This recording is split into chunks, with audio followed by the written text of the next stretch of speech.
رسول اللہ صلی اللہ علیہ وسلم جب دھوتے یا جب نہاتے تو 1 سا سے لے کر 5 مد تک پانی استعمال فرماتے تھے، اور جب وضو فرماتے تو 1 مد پانی سے۔ صحیح بخاری حدیث نمبر 201۔ سعد بن ابی وقاص رضی اللہ تعالی عنہ رسول کریم صلی اللہ علیہ وسلم سے نقل کرتے ہیں کہ رسول کریم صلی اللہ علیہ وسلم نے موزوں پر مسح کیا۔ عبداللہ بن عمر نے اپنے والد ماجد عمر رضی اللہ تعالی عنہ سے اس کے بارے میں پوچھا تو انہوں نے کہا سچ ہے، اور یاد رکھو جب تم سے سعد رسول اللہ صلی اللہ علیہ وسلم کی کوئی حدیث بیان فرمائے تو اس کے متعلق ان کے سوا کسی دوسرے آدمی سے مت پوچھو۔ صحیح بخاری حدیث نمبر 202۔ ایک دفعہ آپ صلی اللہ علیہ وسلم رفع حاجت کے لیے باہر گئے تو مغیرہ پانی کا ایک برتن لے کر آپ کے پیچھے گئے۔ جب آپ قضاء حاجت سے فارغ ہو گئے تو مغیرہ نے آپ کو وضو کراتے ہوئے آپ کے اعضاء مبارکہ پر پانی ڈالا۔ آپ نے وضو کیا اور موزوں پر مسح فرمایا۔ صحیح بخاری حدیث نمبر 203۔ جعفر بن عمرو بن امیہ زمری کو ان کے باپ نے خبر دی کہ انہوں نے رسول کریم صلی اللہ علیہ وسلم کو موزوں پر مسح کرتے ہوئے دیکھا۔ صحیح بخاری حدیث نمبر 204۔ جعفر بن عمرو اپنے باپ سے روایت کرتے ہیں کہ میں نے رسول اللہ صلی اللہ علیہ وسلم کو اپنے عمامے اور موزوں پر مسح کرتے دیکھا۔ صحیح بخاری حدیث نمبر 205۔ مغیرہ فرماتے ہیں کہ میں ایک سفر میں رسول کریم صلی اللہ علیہ وسلم کے ساتھ تھا تو میں نے چاہا کہ وضو کرتے وقت آپ کے موزے اتار ڈالوں۔ آپ نے فرمایا کہ انہیں رہنے دو، چونکہ جب میں نے انہیں پہنا تھا تو میرے پاؤں پاک تھے، یعنی میں وضو سے تھا، بس آپ نے ان پر مسح کیا۔ صحیح بخاری حدیث نمبر 206۔ رسول کریم صلی اللہ علیہ وسلم نے بکری کا شانہ کھایا، پھر نماز پڑھی اور وضو نہیں کیا۔ صحیح بخاری حدیث نمبر 207۔ جعفر بن عمرو بن امیہ نے اپنے باپ عمرو سے خبر دی کہ انہوں نے رسول اللہ صلی اللہ علیہ وسلم کو دیکھا کہ آپ بکری کے شانے سے کاٹ کاٹ کر کھا رہے تھے۔ پھر آپ نماز کے لیے بلائے گئے تو آپ نے چھری ڈال دی اور نماز پڑھی، نیا وضو نہیں کیا۔ صحیح بخاری حدیث نمبر 208۔ سوید بن نعمان رضی اللہ تعالی عنہ نے خبر دی کہ فتح خیبر والے سال وہ رسول اللہ صلی اللہ علیہ وسلم کے ساتھ صحبہ کی طرف جو خیبر کے قریب ایک جگہ ہے پہنچے۔ آپ صلی اللہ علیہ وسلم نے عصر کی نماز پڑھی، پھر ناشتہ منگوایا تو سوائے ستو کے اور کچھ نہیں لایا گیا۔ پھر آپ نے حکم دیا تو وہ بھگو دیا گیا۔ پھر رسول کریم صلی اللہ علیہ وسلم نے کھایا اور ہم نے بھی کھایا۔ پھر مغرب کی نماز کے لیے کھڑے ہو گئے، آپ نے کلی کی اور ہم نے بھی۔ پھر آپ نے نماز پڑھی اور نیا وضو نہیں کیا۔ صحیح بخاری حدیث نمبر 209۔ حضرت میمونہ زوجہ رسول کریم صلی اللہ علیہ وسلم نے بتلایا کہ آپ نے ان کے یہاں بکری کا شانہ کھایا، پھر نماز پڑھی اور نیا وضو نہیں فرمایا۔ صحیح بخاری حدیث نمبر 210۔ رسول اللہ صلی اللہ علیہ وسلم نے دودھ پیا، پھر کلی کی اور فرمایا اس میں چکنائی ہوتی ہے۔ صحیح بخاری حدیث نمبر 211۔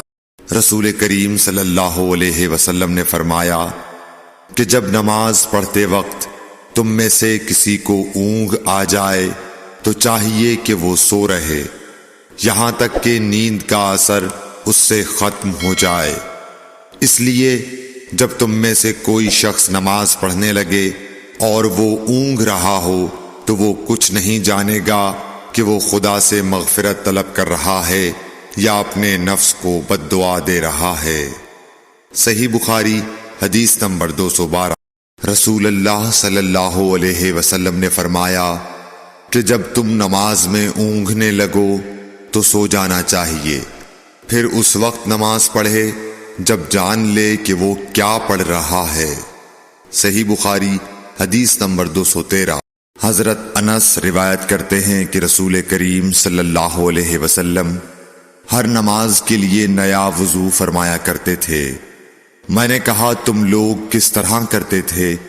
کہنے لگے ہم میں سے ہر ایک کو اس کا وضو اس وقت تک کافی ہوتا جب تک کوئی وضو توڑنے والی چیز پیش نہ آ جاتی، یعنی پیشاب، پخانہ یا نیند وغیرہ۔ صحیح بخاری حدیث نمبر 214۔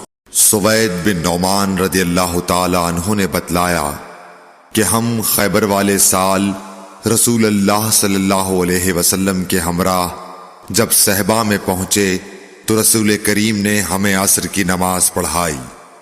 جب نماز پڑھ چکے تو آپ نے کھانے منگوائے، مگر کھانے میں صرف ستو ہی لایا گیا، سو ہم نے اس کو کھایا اور پیا۔ پھر رسول کریم صلی اللہ علیہ وسلم مغرب کی نماز کے لیے کھڑے ہو گئے تو آپ نے کلی کی، پھر ہمیں مغرب کی نماز پڑھائی اور نیا وضو نہیں کیا۔ صحیح بخاری حدیث نمبر 215۔ رسول اللہ صلی اللہ علیہ وسلم ایک دفعہ مدینے یا مکے کے ایک باغ میں تشریف لے گئے۔ وہاں آپ نے 2 شخصوں کی آواز سنی جنہیں ان کی قبروں میں عذاب کیا جا رہا تھا۔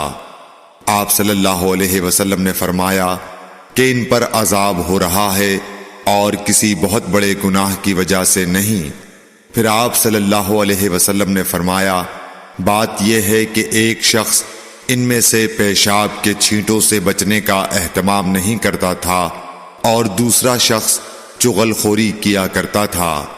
پھر آپ صلی اللہ علیہ وسلم نے کھجور کی ایک ڈالی منگوائی اور اس کو توڑ کر 2 ٹکڑے کیا اور ان میں سے ایک ایک ٹکڑا ہر ایک کی قبر پر رکھ دیا۔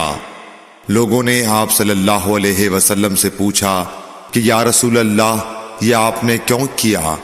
آپ نے فرمایا اس لیے کہ جب تک یہ ڈالیاں خشک نہ ہوں شاید اس وقت تک ان پر عذاب کم ہو جائے۔ صحیح بخاری حدیث نمبر 216۔ انس بن مالک رضی اللہ تعالی عنہ روایت کرتے ہیں کہ رسول کریم صلی اللہ علیہ وسلم جب رفع حاجت کے لیے باہر تشریف لے جاتے تو میں آپ کے پاس پانی لاتا، آپ اس سے استنجا فرماتے۔ صحیح بخاری حدیث نمبر 217۔ ایک مرتبہ رسول اللہ صلی اللہ علیہ وسلم 2 قبروں پر گزرے تو آپ نے فرمایا کہ ان دونوں قبر والوں کو عذاب دیا جا رہا ہے اور کسی بڑے گناہ پر نہیں۔ ایک تو ان میں سے پیشاب سے احتیاط نہیں کرتا تھا اور دوسرا چغل خوری کیا کرتا تھا۔ پھر آپ صلی اللہ علیہ وسلم نے ایک ہری ٹہنی لے کر بیچ سے اس کے 2 ٹکڑے کیے اور ہر ایک قبر پر ایک ٹکڑا گاڑ دیا۔ لوگوں نے پوچھا کہ یا رسول اللہ آپ نے ایسا کیوں کیا؟ آپ نے فرمایا شاید جب تک یہ ٹہنیاں خشک نہ ہوں ان پر عذاب میں کچھ تخفیف رہے۔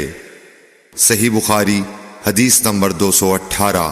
رسول کریم صلی اللہ علیہ وسلم نے ایک دیہاتی کو مسجد میں پیشاب کرتے ہوئے دیکھا تو لوگوں سے آپ نے فرمایا اسے چھوڑ دو۔